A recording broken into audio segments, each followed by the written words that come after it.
कानी बहू। किशोरी लाल जी के बेटे राघव की शादी की बात जगह जगह चल रही थी, लेकिन किशोरी लाल जी को कोई लड़की पसंद ही नहीं आती थी। और उसकी एक ही वजह थी, किशोरी लाल जी का लालची होना। उनको लड़की वालों से मोटा दहेज चाहिए था और इसी चक्कर में एक दिन वो एक बहुत पैसे वाले के घर अपने बेटे का रिश्ता लेकर पहुंचे। उस आदमी का नाम था ओम प्रकाश। देखिए किशोरी लाल जी, मेरी एक ही बेटी है और मेरी सारी संपत्ति जायदाद सब कुछ मेरी बेटी नैना का ही है। पापा, नाम से लगता है बहुत खूबसूरत होगी। कितना अच्छा नाम है ना, नैना। ओ, वैसे बात तो सही है आपकी। अब इतना पैसा है, जमीन जायदाद है, इकलौती बेटी, आप भी क्या करेंगे? सब कुछ उसे ही देंगे ना। बिल्कुल ठीक पहचाना आपने। बस बेटी की शादी और सारी जायदाद उसके नाम। पापा, बिना देखे हाँ कर दीजिए ना। इतना अच्छा रिश्ता फिर कहाँ मिलेगा? माला माल हो जाएंगे हम। मैं अपनी बेटी को बुलाता हूँ। अरे नहीं नहीं नहीं नहीं, आपकी बेटी का नाम नैना है, सुनकर ही लगता है बहुत सुंदर होगी। रहने दीजिए अंकल, मैं तो आपकी बेटी के नाम से ही इतना खुश हो गया हूँ कि उसे बिना देखे शादी करने को तैयार हूँ। अब तो मैं उसका चेहरा सीधे शादी के बाद ही देखूंगा। और इस तरह राघव नैना का चेहरा नहीं देखता और उससे शादी कर लेता है।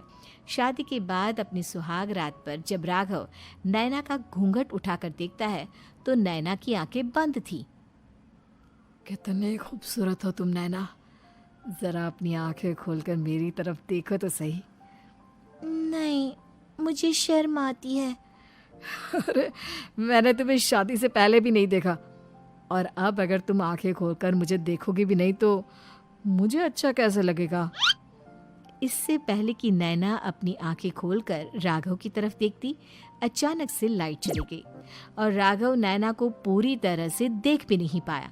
अगली सुबह नैना राघव के लिए नाश्ता बनाकर लेकर आई।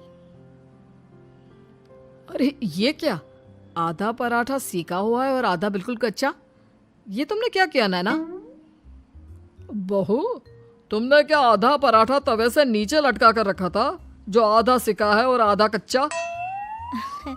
मुझे जितना दिखेगा उतना ही तो सीखूंगी ना पापा जी। जहाँ जहाँ मुझे नजर आ रहा था वहाँ मैंने सीख लिया, जहाँ जहाँ नहीं दिखा वहाँ कच्चा रह गया होगा। इसका क्या मतलब है? ये कैसा मजाक कर रही है तुम? अरे बहू, तुमने इतना लंबा घूंघट क्यों लगाया हुआ है?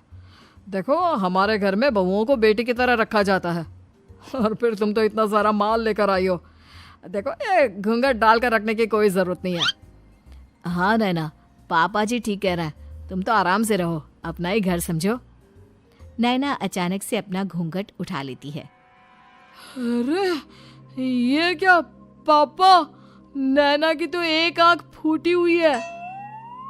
नाम से नैना, लेकिन ये तो कानी बहू निकली। मेरे साथ धोखा हुआ है, धोखा। बिना दिखाए अपनी कानी लड़की मेरे संग ब्याह दी। मुझे कानी बीवी नहीं चाहिए। मुझे अभी ओम प्रकाश जी से बात करनी पड़ेगी। आखिर उन्होंने मेरे साथ ऐसा किया क्यों? अरे, आप लोगों ने ही तो पापा से कहा था कि आप लोग शादी से पहले मुझे देखना नहीं चाहते। अब मेरे पापा पर क्यों इल्जाम लगा रहे हैं? अरे लेकिन उन्हें बताना तो चाहिए था ना कि तुम कानी हो, एक आंख से तुम्हें दिखाई नहीं देता। किशोरी लाल और राघव नाराज होकर ओम प्रकाश को अपने घर बुलाते हैं। पापा जी, ये आपने क्या किया? शादी से पहले बताया क्यों नहीं कि नैना की आंखों में परेशानी है? अरे, आप ही ने तो लड़की देखने से मना कर दिया था। अरे लेकिन आप बता तो सकते थे। आपको तो हमारी बेटी की प्रॉपर्टी चाहिए थी, वो भी पूरी की पूरी। अब क्या हुआ अगर उसे आधा दिखाई देता है? प्रॉपर्टी तो आपको पूरी मिल गई ना। अरे ये क्या बात हुई? मेरी शादी प्रॉपर्टी से नहीं, आपकी बेटी से हुई है। अब ये तो पहले सोचना चाहिए था, तब तो मेरी प्रॉपर्टी देखकर तुम्हारी जुबान लप लपा रही थी। लेकिन मैं कानी लड़की को अपनी बीवी बनाकर नहीं रख सकता। पापा, कुछ करिए ना आप। हाँ, करता हूँ। देखिए ओम प्रकाश जी, आप हमारे साथ ऐसा नहीं कर सकते। और तुम देखो, अगर तुमने मेरी बेटी से शादी तोड़ी ना, तो जो भी प्रॉपर्टी मैंने तुम्हें दी है वो तो पूरी की पूरी वापस ले ही लूँगा, और आधी प्रॉपर्टी तुम्हारी भी लूँगा। अरे मेरी आधी प्रॉपर्टी भला क्यों लेंगे आप? इसलिए क्योंकि मेरी बेटी को आधा नजर आता है और उसकी नज़र अभी तक तुम्हारी आधी जायदाद पर ही पड़ी है। अब तुम उसे घर से निकालोगे तो कुछ तो लेकर जाएगी ना। और अगर हम आपकी बेटी को अपने घर की बहू बना कर रखे तो? तो तुम्हारी पूरी प्रॉपर्टी तुम्हारी ही रहेगी, और जो मैंने तुम्हें दिया है ना, उसमें से बस मैं आधा लेकर जाऊंगा। अरे लेकिन अब आप अपनी दी हुई प्रॉपर्टी में से आधी वापस क्यों लेकर जाएंगे? अगर मैं आपकी बेटी को अपनी पत्नी बनाकर रखने को तैयार हूं तो? इसलिए ताकि भविष्य में अगर तुम मेरी बेटी को धोखा दो तो उसके पास कुछ तो रहे जो पति का हो। वैसे मेरे पास तो बहुत कुछ है, लेकिन अपने पति की कोई निशानी तो उसके पास होनी चाहिए ना। अब अगर तुमने मेरी बेटी को कानी कहा तो तुम्हें प्रॉपर्टी भी कानी ही मिलेगी, पूरी नहीं। जमाए राजा। किशोरी लाल और राघव समझ चुके थे कि वो बुरी तरह फंस चुके हैं और अब उनके पास वहां से निकलने का कोई चारा नहीं है। अब समझ में आया ना, लालच बुरी बला होती है। एक तो तुम्हें प्रॉपर्टी मिली, ऊपर से बीवी मिली, उसमें तुम्हें नखरे भी दिखाने हैं। आए बड़े, चुपचाप बैठो दोनों। कुछ दिनों के बाद नैना राघव की कार लेकर बाजार घूमने निकलती है और जब कार लेकर वापस आती है, ये क्या? एक तरफ से मेरी गाड़ी पूरी खराब हो चुकी है। लगता है तुमने मेरी गाड़ी को किसी दूसरी गाड़ी के साथ एक्सीडेंट किया है। अरे अरे कितना बड़ा नुकसान कर दिया तुमने बहू। वो क्या है ना पापा जी, मुझे एक आंख से दिखाई नहीं दे रहा था, सामने से गाड़ी आ रही थी। मुझे तो सिर्फ आधा ही दिखाई दिया और वो गाड़ी मेरी कार से रगड़ते हुए निकल गई। अब मैं क्या करूं बताओ? आप इसे ठीक कराने के पैसे कौन देगा? तुम्हारे पापा? तुमने मुझसे इस तरह से बात की? अभी रुको। नैना राघव की शिकायत ओम प्रकाश को कर देती है।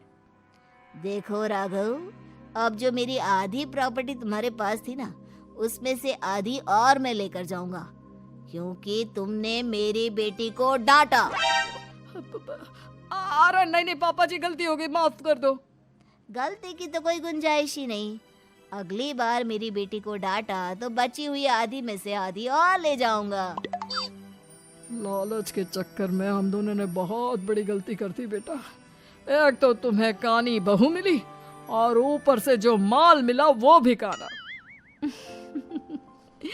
इस तरह राघव की हर एक गलती पर ओम प्रकाश उसकी प्रॉपर्टी का आधा आधा हिस्सा लेकर अपना सारा माल वापस ले गया और राघव को कानी बीवी से काम चलाना पड़ा। भाई लालच वाकई में बुरी बला है।